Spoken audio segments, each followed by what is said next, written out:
Okay, we've given this about 10 minutes for this glue to tack up a little bit, and now we're going to go ahead and assemble it. What I'm going to do is I'm going to lay my cutout right on top of that glued part on the back, and what that does is that allows me the opportunity to align before they stick, because if you've ever worked with contact cement, once you give it an opportunity to stick, you don't really have a chance to move it. So I've got it all lined up on the back here where that is, and I'm just going to go ahead and stick it down.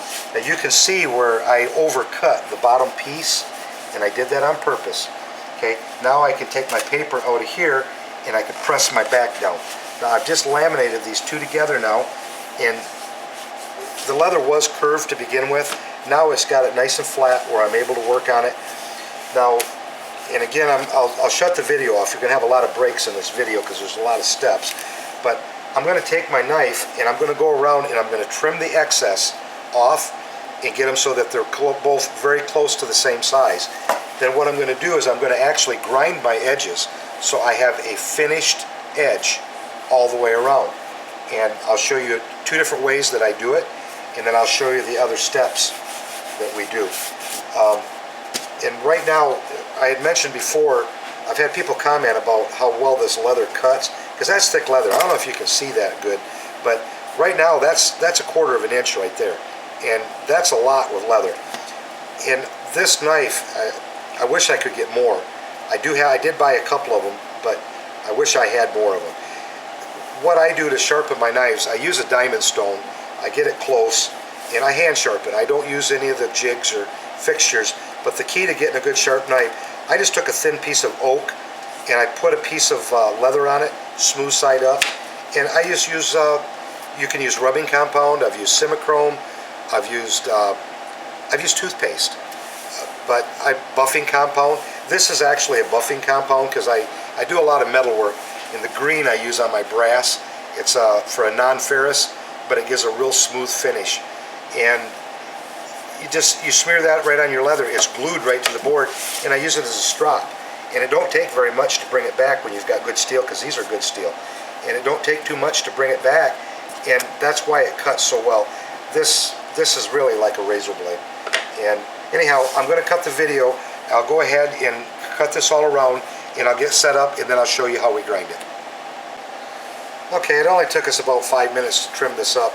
I don't know about you guys, but I hate watching a video where they never cut it, and I was like, come on, get to the point already. So we'll be taking a lot of pauses like that. I'll show you how to do something, but while I actually perform it, I'm not going to bore you with it. I went through and I took my blade, I took my trim knife, and I went through and I got it close. It's not perfect, I got it close, but right now we need a finished surface. And it's funny, I was telling my son while I was cutting this out, I feel like an idiot, I forgot a very important step. Now it's not too late, but I want to point it out to you. This is going to be dyed when I'm done. It's not going to be a natural finish. This customer, Sam, wants a dyed holster. So I should have dyed my inside. And what I would have normally done is I would have basically taken this middle section that didn't get glue put on it, and I would have dyed it while it was apart. Now it's not too late. What I'm going to do is, it'll be the last thing that I do while I'll dye it, but after it's formed, it will be opened up from the gun drying in it, that I'll be able to go ahead and get down in there and dye it. So I will cover that, but it is easier if you dye the inside before you assemble it. So now we're going to go ahead and grind it. And there's a lot of different ways you can do it. I've done a lot over the years. I like a belt sander a lot, and this is just a little 1-inch belt sander, and I don't have a real coarse blade on it, or belt on it. It's about I think it's a 220 belt that I have on there. I have a flapper wheel for a bench grinder, or a die grinder rather, and this one here is a coarser one. This is a 60 grit on that one. This turns really fast and it works well. You've got a nice flat surface, you can get a good straight edge.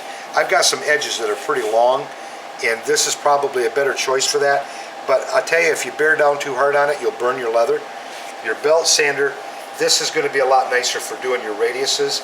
You can work off the top on your wheel, you can work off your platen down here, or if you get in the middle where it's not backed, it generally doesn't give you good results, it'll give you a wavy line, and it has a tendency to want to round your edges. So you really want to try and work off of a solid backed surface, like up on the wheel or down on the platen. So I'm going to go ahead and I'm going to show you real quick how to do it. I guess I should have had this cord undone, but I'll get this started and show you how to do it, and then once I get going, I'm going to actually stop the video again so you don't have to watch all the boring details. It's going to get noisy real quick. Make sure you've got your safety glasses on when you do this. You're going to throw some leather sawdust. And when you're doing it, it's going to smell like burning hair. So definitely don't want to do this with a wife around. So it's going to get noisy, but here it goes.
Okay, I did a little bit of grinding on there, and we have a long straight edge.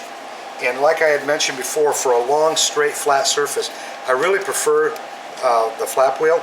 So what I've done is I just took the vise, I set it up between two boards to hold it, because you got to realize this is the top of the holster and that much of it is not glued. That's all separated. So I've clamped it to hold it, and I'm going to use this to get the top of it. And when we were talking about ways of grinding, you can also use a random orbital sander. I have used them. I don't like them as well, but you can use them, and you don't want to use a really coarse grit on them, like a 60 or a 40, because with the random motion, it has a tendency to want to roll your outside edges. So use like a 220 or something like that if you have to use a random orbital. And I've even used a file, but it needs to be a good, sharp, fairly new file, but I have even filed the leather before. But I wanted to show you how I'm clamping this up so I can get the top edge, and I'm going to be holding this right flat on it, so it's going to get noisy again.